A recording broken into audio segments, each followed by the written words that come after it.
Depression does not exist. 3, 2, 1.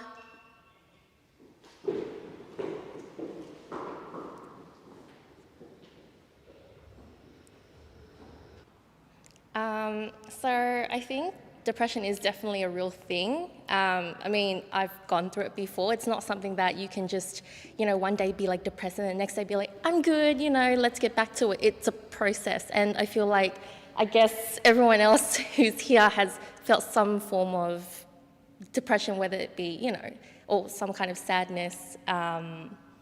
And yeah, I think anyone who does say that it doesn't exist probably isn't aware that they've had it before, or isn't aware of anyone else who isn't really aware of anyone else around them who has had it. So, or maybe they're just like denying it.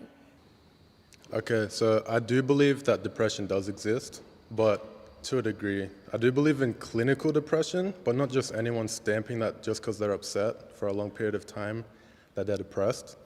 Lots of people just have no ambition in life most of the time, and because they can't do anything about it, then they say, I'm sad, I'm depressed, and then, make a sook out of it. So I do believe there is such thing as depression, but not every case of depression is depression, in my opinion. All right, following on that, I agree, depression 100% does exist. It's an emotion, it's normal. It's people, you can get sad, you can get really sad, you can get depressed. There's levels to it, right?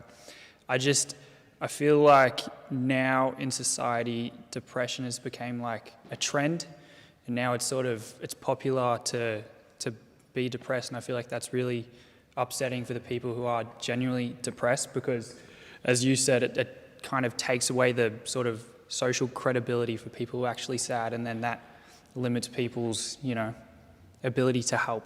So I 100% agree depression does exist, but I think whatever you give energy to is sort of what you start believing. If I always tell myself, I'm depressed, I'm going to keep getting more and more depressed. Whereas if I tell myself, I'm more happy, I'm going to start feeling a lot better about myself. Yeah, I may not cure it 100%, but I'll feel a little bit better. I think it's important to remember that with depression comes lack of motivation.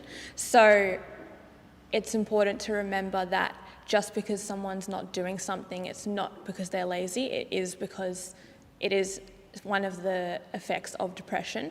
And I mean, like physically sitting on the sofa, not able to get up. So yeah, and obviously there are different levels, but it needs to be looked at in a holistic way where you've got, doctors and psychiatrists and lifestyle changes. And yeah, it's just really important to know that it is definitely a thing. And often the people in it cannot get themselves out of it. They do need help. And I mean, people don't suicide for no reason. So yeah, it's definitely a thing.